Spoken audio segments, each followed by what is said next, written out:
Hello everyone. This is Dr. Vivek from Department of Pharmacy, Government Polytechnic Jalgaon.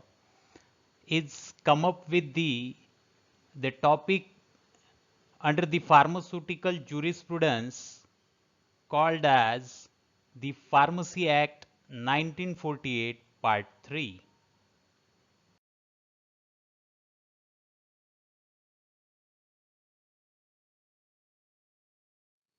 Let us see the learning outcome. After watching this video, the learners will be able to enumerate the approval of institution and withdrawal of approval. The learners will be able to comprehend the central register of pharmacists. The learners will be able to explain the registration of pharmacists and ensure offences and penalties with respect to the same.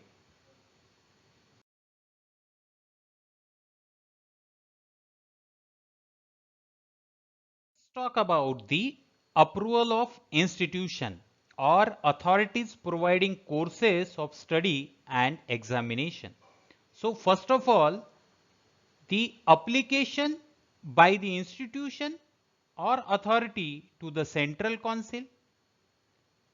Then the central council has appointed or deputed the inspector for the inspection to visit the institution and ascertain whether the institution has the prescribed facility for imparting training or holding examination in accordance with the education regulation or not. Then after that, on the report of the inspector, if the council is satisfied that the course or the examination under the consideration is in the conformity with ER, then it may provide the approval to the institution. After that, the declaration of the approval made by the resolution is passed at meeting of the central council and published in the official gazette. Let us talk about the withdrawal of approval. If the executive committee reports to the central council that the institution or authority which conduct the course of the study or holds an examination does not continue to be in conformity with the education regulation, the central council may give a notice to that institution or authority with the intention of withdrawal of approval. Such institution should make a representation within 3 months from the date of receipt of such notice through the state. If any of the institution has not made their facilities or examination as per the education regulation, then there will be the withdrawal of approval. Let us discuss on Central Register of Pharmacists. The Central Register of Pharmacies is maintained by the Central Council under Section 15A of the Amendment Act 1976. It contains name and address of all qualified persons which is time being entered into the register. Then every state council has to supply 5 copies of register for a state to the central council as soon as after the first day of April every year. And register of state council should also inform all addition and other amendments in the register for a state without delay to the central council. Then the registrar of the central council has to keep the central register in accordance with the order made by the central council and should revise the central register from time to time, and the central council publish it into the official gazette of the India.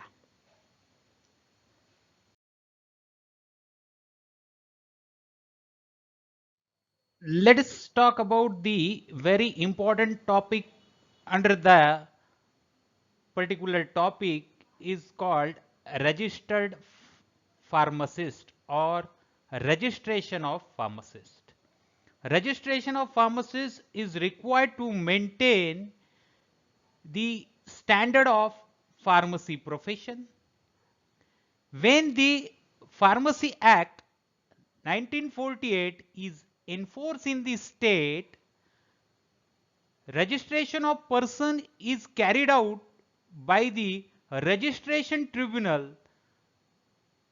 The registered so prepared by the registration tribunal is called as first register.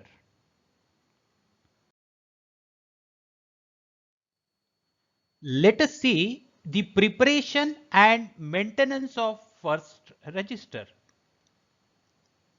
First one is to see the constitution of registration tribunal, then appointment of date for application. After that, the scrutiny of application. After the scrutiny, there will be the appeal which is to be made by the particular applicant has been takes place. If there is no appeal, then the issue of certification of registration. After the issue of certification of registration, the fees paid to the credit of State Pharmacy Council has been taken into consideration for the or during the issue of certification of registration. Let us talk about the qualification for entry on first register. A person who has attained age of 18 years entitled to have his name in first register. So what are that qualification? Let us see one by one. The first one is to a degree or a diploma in pharmacy or a pharmaceutical chemistry or a chemist and druggist diploma of an Indian university or a state government or a prescribed qualification granted by an authority outside India. Second, a degree of an Indian university other than a degree in pharmacy or a pharmaceutical chemistry. Then next one is to he has passed an examination recognized as adequate by the state government for compounding and dispensing. Then at last, he has not less than 5 years of experience of compounding and dispensing in a hospital or a dispensary or other place in which the drug are regularly dispensed on the prescription of medical practitioner.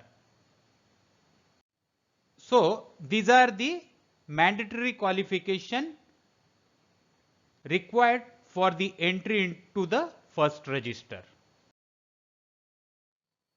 Let's have a discussion on subsequent register, and under that we will going to see what are the qualifications required to enter the name into the subsequent register, which is to be categorized into two parts. The first one is the before the education regulation and after the education regulation.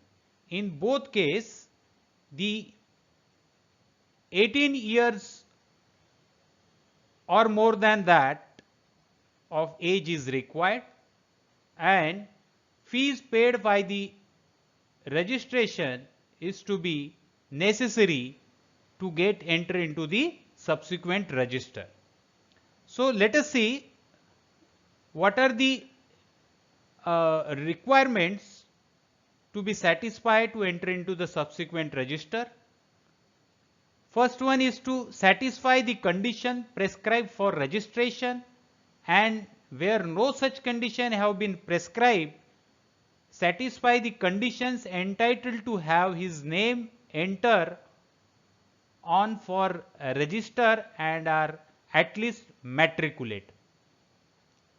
Second point under that is registered pharmacist in another state, also possesses the qualification for registration granted outside the territories to which this act extend and are at least matriculate. This is the satisfaction of the conditions required to be enter the name into the subsequent register before the education regulation. Now let us see after the education regulation. He or she must have passed a matriculation or its equivalent examination, is a registered pharmacist of another state, or it holds any other prescribed qualification granted by an authority outside India. So these are the conditions required to be enter your name into the subsequent register, and what are these are the qualification at least to be required as per stated over here.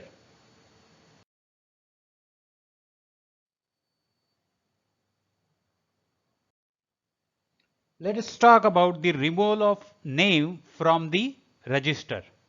See, removal of name from the register in subject to the provision of section 36 of the Act, means the Pharmacy Act 1948. Here is the role of executive committee. After giving an opportunity to a person concerned to explain his conduct, and on sufficient inquiry, if satisfied, order to remove the name of registered pharmacist on following conditions. So let us see the conditions one by one. If his name has been entered in the register by error. Second condition, if he has been convicted of any offense or has been guilty of any infamous conduct in any professional respect, or if a person employed by the registered pharmacist has done a dispensing or done any offense, then in that situation the removal of name of registered pharmacist from that of the register has been taken place.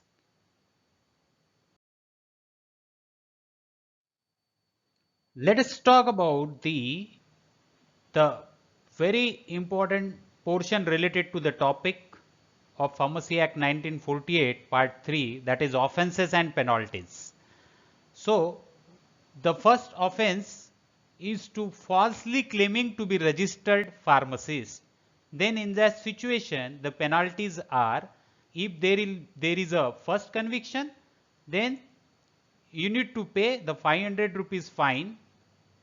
If there will be the subsequent conviction in the same offense, then you should have to, the person should have to pay 1000 rupees fine, and with that the 6 months of imprisonment, and sometimes both fine and the imprisonment to be implemented on that registered pharmacist. Then the second offense is the dispense by unregistered person. If any of the dispensing related to the medication and drug is done by the unregistered pharmacist, then in that situation the penalties are the person other than registered pharmacist, the fine up to rupees 1000 with 6 months of imprisonment. Then at last, willful obstruction to a state pharmacy council inspector, means if such kind of the offense done by the registered pharmacist, then in that situation the penalties are, it is punishable with 6 months of imprisonment and fine up to rupees 1000 or both, that is 6 months of imprisonment and 1000 rupees fine. These are the offences and penalties with respect to this topic.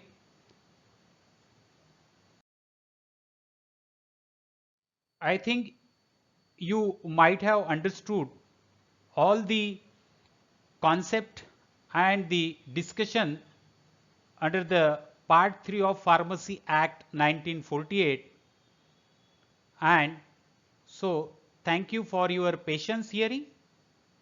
Happy learning, enjoy learning, and if you like this video, kindly subscribe the channel for the continuous update of the pharmaceutical jurisprudence.